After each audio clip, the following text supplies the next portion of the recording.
Bharatiya Janata party और उसके नेताओं ने उत्तर प्रदेश को बर्बाद करने का बीड़ा उठा लिया है। यूपी को बर्बाद करना उनका संकल्प हो गया है, उनका लक्ष्य हो गया है। कभी मुजफ्फरनगर के दंगे, कभी अलीगढ़ के दंगे, कभी बहराइच के दंगे और अभी संभल के दंगे। बीजेपी आपको ना तो रोजगार दे सकती है, ना महंगाई से राहत, और ना ही आपके बच्चों के लिए स्कूल और अस्पताल बना सकती है। वो सिर्फ दंगे दे सकती है, झगड़े दे सकती है, फसाद दे सकती है। यही काम पूरे देश में कर रहे हैं और यूपी को खास तौर से दंगे फसाद का अड्डा बना दिया है भारतीय जनता पार्टी के लोगों ने। संभल में जो कुछ हुआ ये गहरी साजिश का हिस्सा है। और ऐसा मैं क्यों कह रहा हूं, ध्यान से बातों को सुनिएगा। अचानक 19 तारीख को दिल्ली से 2 वकील जाते हैं संभल में, जिला की अदालत में वहां पर याचिका दाखिल करते हैं। उस याचिका में मिनिस्ट्री ऑफ होम अफेयर्स को पार्टी बनाया जाता है, कल्चरल मिनिस्ट्री को पार्टी बनाया जाता है, एएसआई के 2 अलग अलग विभागों को, अधिकारियों को पार्टी बनाया जाता है, डीएम को पार्टी बनाया जाता है, मस्जिद की कमेटी को पार्टी बनाया जाता है। ध्यान से सुनिएगा, इतने लोगों को पार्टी बनाया जाता है। आप जानते हैं न्याय की एक प्रक्रिया होती है।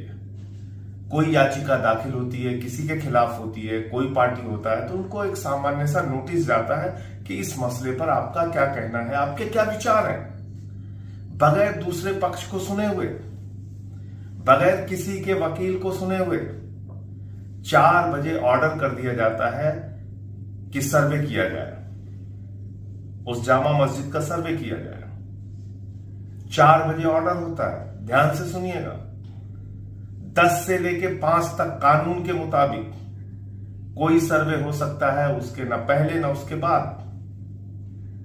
डीएम साहब होम मिनिस्ट्री के लिए, कल्चरल मिनिस्ट्री के लिए, एएसआई के लिए एक वकील भी नियुक्त कर देते हैं, जामा मस्जिद की कमेटी को नोटिस भी दे देते हैं। 19 तारीख को 6:30 बजे पहुंच के सर्वे किया जाता है। 2 ढाई घंटे 3 घंटे तक सर्वे होता है। डीएम साहब और प्रशासन के अधिकारी बाहर आते हैं, कहते हैं हमारा काम पूरा हो गया, काम कंप्लीट हो गया। उसके बाद वहां से वो लोग चले जाते हैं। ना कोई दंगा होता है, ना कोई फसाद होता है, ना कोई झगड़ा होता है।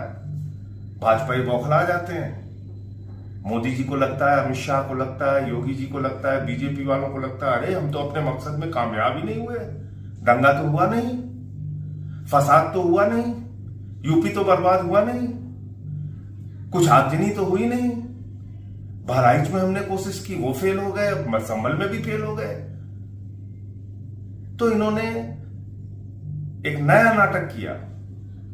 19 को सर्वे कहा पूरा हो गया, 24 तारीख को सुबह फिर से 6:30 बजे, 10 से 5 नहीं, 6:30 बजे सुबह नारे लगाते हुए सर्वे कराने के लिए प्रशासन पहुंचता है और उसके बाद वहां माहौल बिगड़ता है। जब मस्जिद के हौद से पानी निकाला जाता है,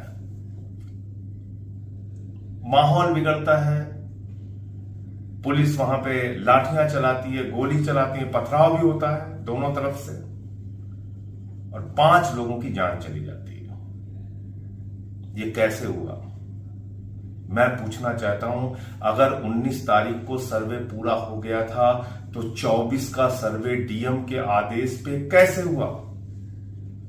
जब 19 तारीख के सर्वे के बाद अगली सुनवाई के लिए कोर्ट ने तारीख 29 की दी थी और अगर सर्वे से कोई पक्ष संतुष्ट नहीं था तो उसके बारे में दोबारा सर्वे करने का आदेश भी न्यायालय दे सकता था, तो 24 तारीख को डीएम के आदेश पे दोबारा सर्वे कैसे हुआ? क्या यह डीएम का आदेश था या बीजेपी के नेताओं का आदेश था, ऊपर बैठे हुए आकाओं का आदेश था, दंगा कराने की नीयत से यह आदेश था, फसाद कराने की नीयत से यह आदेश था? मैं यूपी के नौजवानों से कहना चाहता हूं, अपने बेरोजगार भाइयों से कहना चाहता हूं, ये भाजपा तुमको कोई भविष्य नहीं दे सकती। ये तुमको धर्म के नाम पे झगड़े करा सकती है और अपने बेटों को दुबई के शेखों के साथ हजारों करोड़ का धंधा करवाती है। कहां है जैसा का धंधा? दुबई में, कतर में, शेखों के साथ, जिसको गले लगाते हैं मोदी जी। तो मोदी जी अपने भतीजे के लिए कतर में, दुबई में धंधा का, हजारों करोड़ के धंधे का मार्ग खुलवाते हैं और यूपी को दंगे की आग में झुकवाते हैं। डबल इंजन की सरकार, बहराइच में जो प्रयोग फेल हो गया वो संभल में पूरा करती। जिनसे संभल नहीं संभलता वो देश क्या संभालेंगे? तो इसलिए यूपी के लोगों को जगना होगा। हिंदू, मुसलमान, सिख, ईसाई, एक एक व्यक्ति को अपने प्रदेश को बर्बाद मत होने दीजिए। आइए हम सब मिलके भाईचारे के साथ, एकता के साथ, शांति के साथ सरकार से सवाल पूछें अपने मुद्दों पर, रोजगार पे, स्कूल पे, अस्पताल पे, किसान के सवाल पे, महंगाई के सवाल पे। इस दंगे फसाद से हमको कुछ नहीं मिलने वाला। और मैं फिर दोहरा रहा हूं, ये भारतीय जनता पार्टी के आकाओं और बीजेपी के नेताओं की गहरी साजिश का हिस्सा है संभल का दंगा। ये पूरा प्रकरण है। अब आपको समझ में आ गया होगा कि किस तरीके से ये दोबारा सर्वे करा के दंगा कराया गया, फसाद कराया गया, गुंडागर्दी कराई गई और 5 लोगों को गोलियों से भून दिया गया।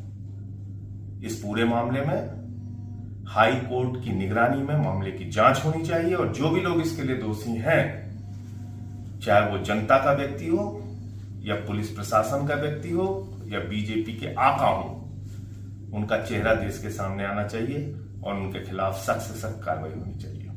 जय हिंद।